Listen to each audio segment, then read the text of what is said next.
Hey, folks. It seems that I forgot to record an intro for this video. Not a great start, I know. Sorry about that. I don't have the setup that I was using before set up, so this is me mid-editing, realizing that I didn't record an intro. Uh, so, this video is about Anastasia and her family. Uh, Hopefully you enjoy it. If you do whatever you want to do. Uh, yeah, that's about it. This has been a pretty big mystery for a long time. The mystery of whether Anastasia survived or not. We'll get into that later. Don't you worry about that. You won't find out, but you'll learn about it.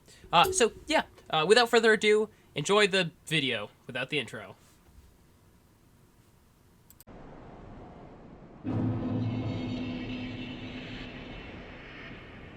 So, before I tell you the story of Anastasia herself, I'm going to give you a little bit of background on her family and the events that led up to what we're talking about. Not going to tell you yet because that would spoil the surprise, and we don't want to spoil the surprise. One more thing before we start. So, from what I can tell, Anastasia the name can be said one of two main ways, either Anastasia or Anastasia. For the purposes of this video, I'm going to be calling her Anastasia, but just know that there are other ways to say it. This is not the definitive right way. I'm not sure which is.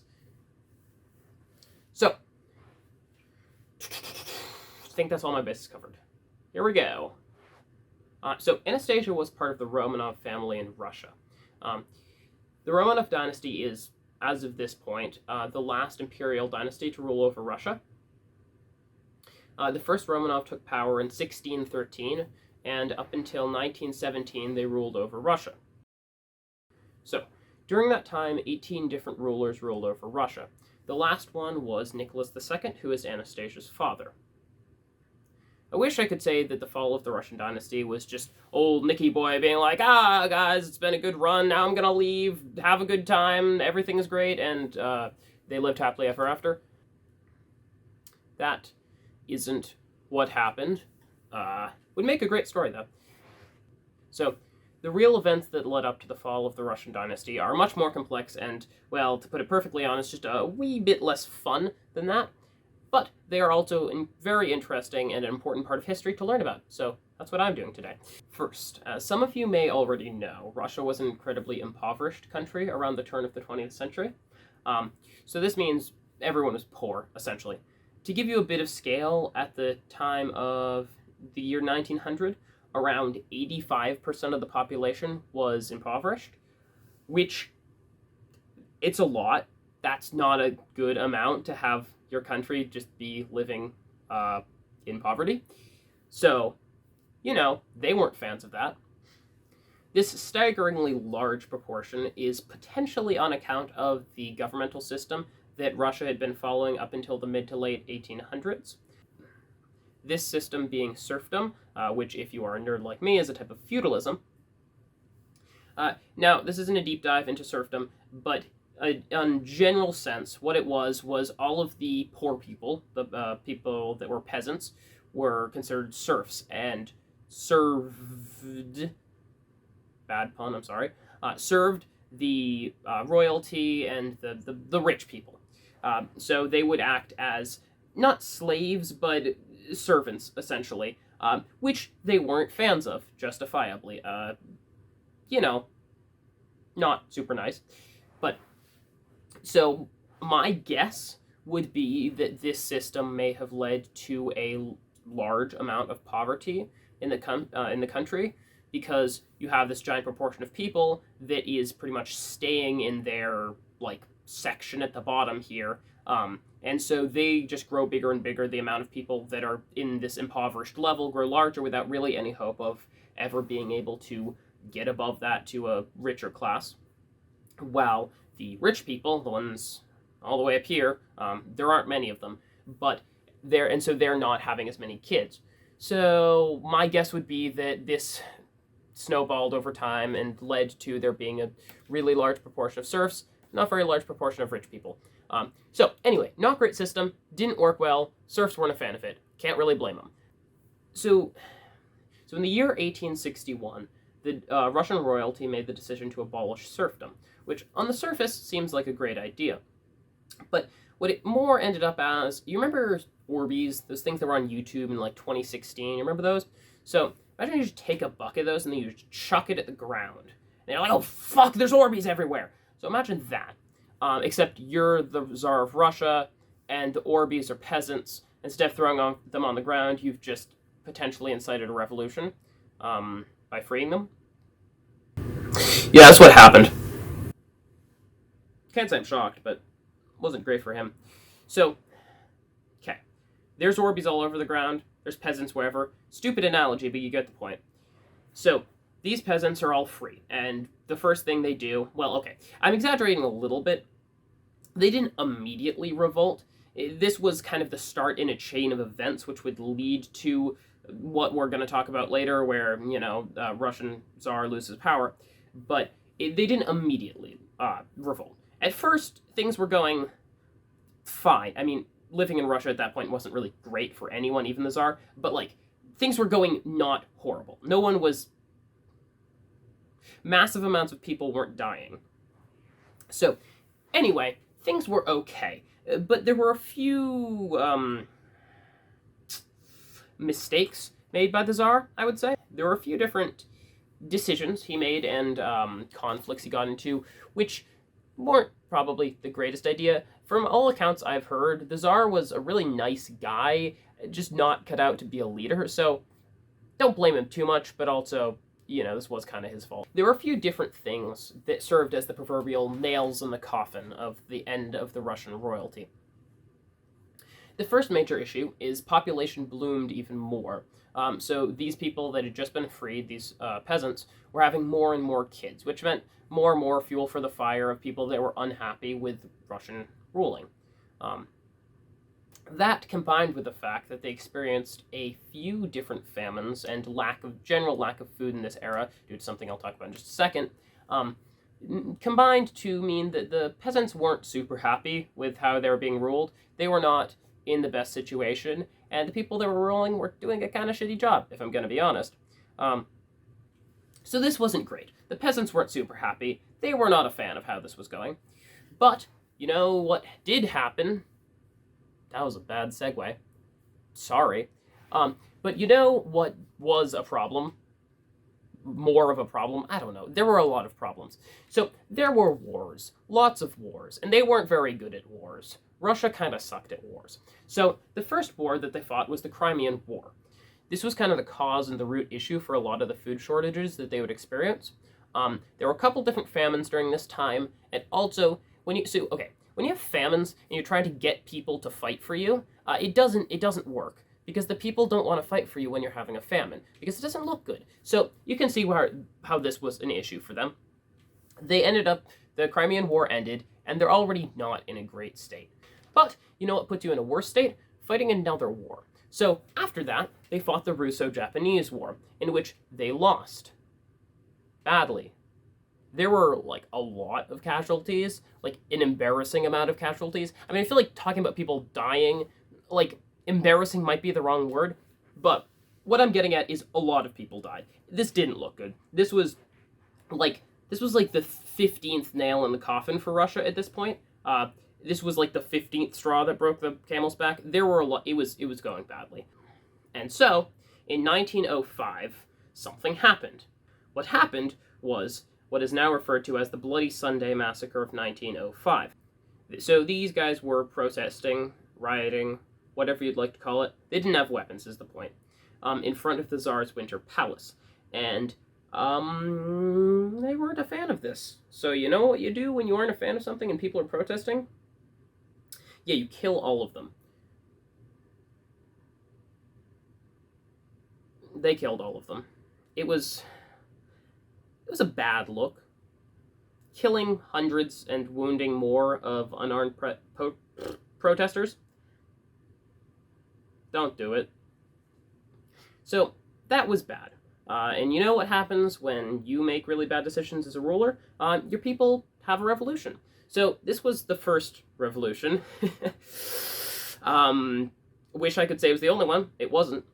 So, this little... light revolution, revolution light, mini revolution. It was the harbinger of the more bad things that were to come. But this wouldn't be the one that would be the end of the Russian Empire. That comes later. So they fight this revolution, and the government manages to regain control. They have control. It's okay. But you know what else happened in the early 1900s? World War I, which Russia was woefully unprepared for in every sense of the word. They got demolished. They were puny compared to the power of Germany and the variety of other groups in Europe. It didn't... Like, I feel like I keep saying that there are bad things that happen. Like, they weren't good at ruling. It was partially their fault. It was partially bad luck. But there were so many factors that went together to make to cause the fall of the Russian Empire. This was, like, just one of the last ones. This was the, like, 10th last straw.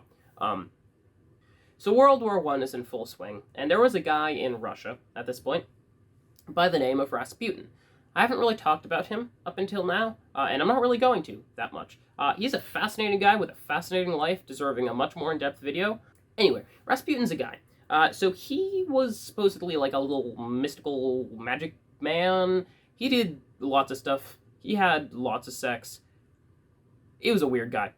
But so he became very close to the Russian royal family because one of their sons had a blood thinning disease, which essentially meant that he bleeds, and he bleeds a lot. Like, dying from a nosebleed bleeds a lot. Like, he can't, like, paper cut, like, it, bad. And so Rasputin, we don't really exactly know why, but he was really good at healing this kid. Whether he actually was, or just through the power of mind games, I really don't know. But he was great at healing. And so he helped this kid a lot. So he became very close to the Russian royal family because, you know, your son's gonna die. There's a guy that comes along and is like, I'm a mystical magic man, and he heals your kid. You know, naturally, you become friends with him. The Russians didn't like this guy. Like, not the Russian royal family, but, like, everyone else in Russia didn't really seem to like him.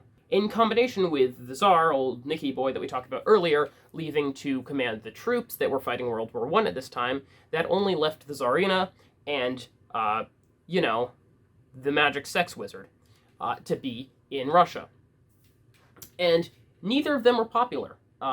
Nobody liked either of them. And so, we get to the Second Russian Revolution.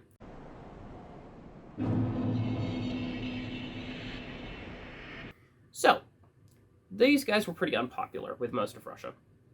Very few people liked them, and what do you do when the only people that are currently ruling your country you don't really like? You have a revolution. This one was known as the February Revolution. But, weirdly, it started on March 8th. Why is that, you might ask? Well, let me tell you, inquisitive viewer. The reason it started on March 8th and is called the February Revolution is because, at that time in Russia, they used the Julian calendar, which is slightly different from the calendar that we use, and it means for them, this war fell in February, while for us, it falls in March. Random little factoid that you can go tell your friends and impress them, or not. You might make you seem like a nerd. I'm sorry. So, the February Revolution. Also, for this next little chunk of the video, I'm going to go break down events just a little bit more, because this is a more important event, kind of the one that led to a lot of the stuff. So I was more brushing over events earlier. I'm going to get a bit more in depth in the February Revolution and the events that followed it. 2 hours later. Alright, it is later. The lights probably look different, and the TV is off. Everything is okay. Everything is under control. We're back to the video. Anyway, at this point, the date is March 8th. And a group of metal workers in Petrograd, which is now known as St. Petersburg, but was at the time changed to Petrograd because they believed that St. Petersburg sounded too German, and since they were fighting a war against Germany, they wanted to change it.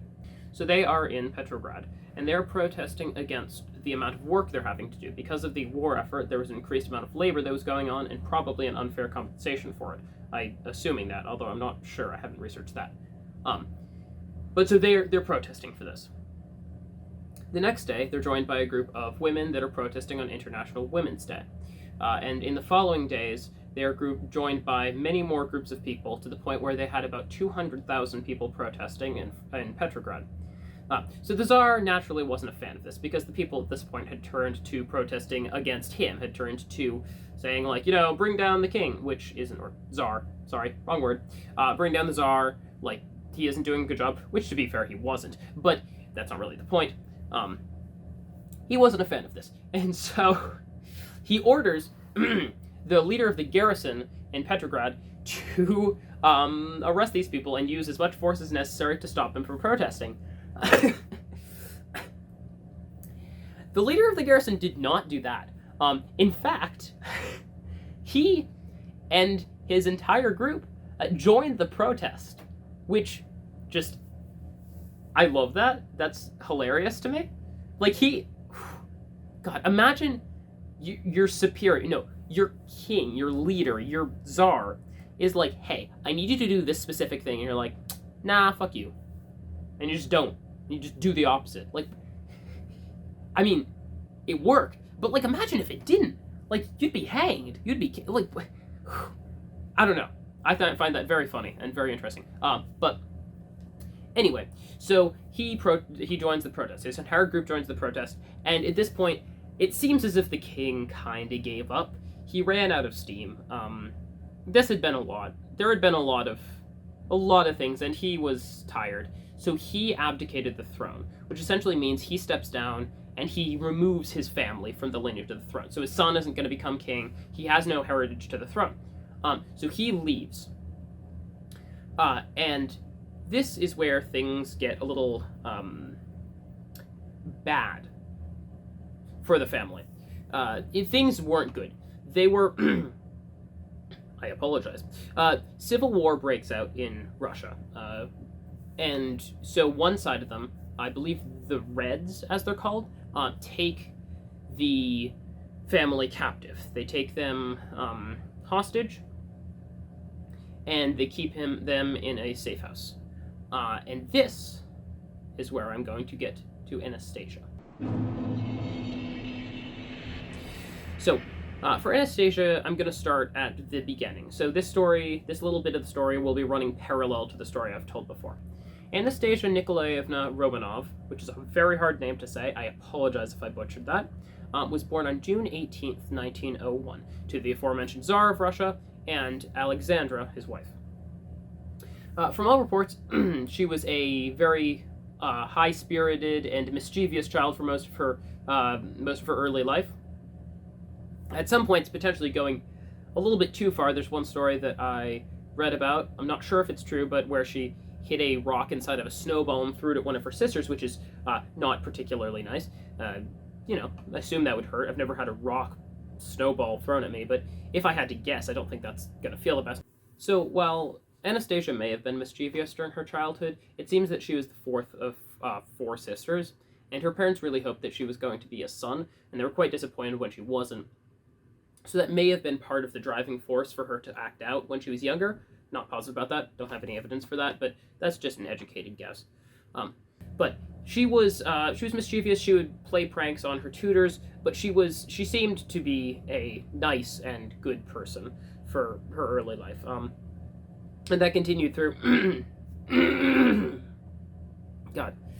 And that continued through the life that we know of her. So the part where she becomes more prominent during this story is leading up to World War I and during World War I. See, they weren't captured at the start of World War I. A good portion of it had happened by the time that old Nick stepped down. During the earlier parts of World War I, Anastasia and her sisters went to see the wounded soldiers. Her sisters could all be parts of the Red Cross because they were of the age where they could be doctors. But at this point, Anastasia was not yet, so she tried to keep the men's spirits up by playing games with them and talking with them. It seemed like she really was a good person at heart, especially as she got a bit into her older years, later could be debated, but into her older years. She did seem to be a nice person that cared about other people, and she seemed to try and keep the family spirits up even in the difficult times during World War I when their regime was falling. So when they were taken captive, she did her best to keep their spirits high. It seems that she tried to be the cheeriest of the house. She tried to keep them all happy, but in these later years it became increasingly more difficult. At this point, they'd been held captive for over a year now, and the side that had been holding them decided that it was too much of a liability to keep them alive. So they decided that the only process that they could go through was assassinating them and killing them and getting rid of the bodies so they wouldn't be a liability anymore. And now the next bit that I'm going to talk about has been contested and is not entirely necessarily factual. We don't exactly know if all of this evidence is true. It was found in a letter reportedly written by one of the people that was part of it. But this part is not confirmed. All we know is that they were killed. We don't know the exact manner in which. So just be aware of that for this next little chunk. The fateful night of July 17th, 1918. Their captors come into their room and tell them to get dressed. They tell them that they have to be moved to a different location because they're in danger and this is for their safety. At this point, being held captive, there are 11 of them. There's the family and then a variety of their servants and maids, I believe. So they are told to all get their clothes on. They're being relocated. So they dutifully do this. They all stand up. They all get their clothes on. And then a group of heavily armed men with guns comes into the room. They tell them they're going to be executed. And the only thing, reportedly, that the father was able to say is what before the shooting ensued. All of them were killed almost immediately, except for the maid, who held up for a little longer with a pillow filled with jewels that she'd been protecting. She was sadly stabbed to death within the next few minutes. So all of the family's dead. Or at least that's what we think happened. Now, let's get into the theories.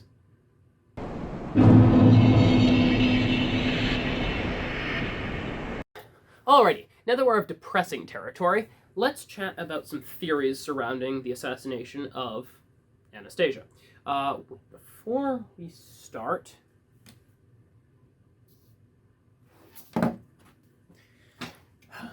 that's better. Okay, so getting into the theories. So you should be aware there's a variety of people over the years that have come forward claiming to be Anastasia. All of them have been disproven, and one of them was disproven as there was no evidence to show that she really was Anastasia or wasn't Anastasia. So I'm only really going to talk about one of them. All the other ones have been completely disproven as totally false. They're wrong. The woman that was not confirmed not Anastasia. Not that I'm saying that she necessarily was, but I'm saying that she has a quite compelling story. So the woman in question was named Anna Anderson, and she was the one to inspire both the 1997 film Anastasia as well as the Broadway musical that would be created inspired by that film. Her story is that she managed to escape, that she was able to get out before this assassination took place, and that she ran away. Supposedly, if you've seen the movie, you know kind of what her story basically was. I think that has been dramatized a bit. I don't think that's exactly what she said. But the long and short of it is that she managed to get away, and she managed to assume another identity and have kind of a false life. She came forward many years later claiming that this was true, although she was never given any of the family fortune or anything, because obviously there was nothing to confirm that she was Anastasia. We don't have any evidence that she necessarily was, but we also don't have any evidence that she wasn't. Well, actually, no, we do have evidence that she wasn't, but we'll get to that. So, well, I'm not saying that she definitely was. I would like to state that Anastasia's probably dead. At this point, she's definitely dead because she was born in 1901, and unless she's 119, which I would pose as unlikely, at least, that she's still alive. So she is dead. But I would say, from having researched this case, the chance of her being alive is pretty slim. So, one of the interesting things about this case is immediately after they were killed, nobody really knew that they were killed. There was lots of propaganda at the time about whether they're alive or whether they weren't.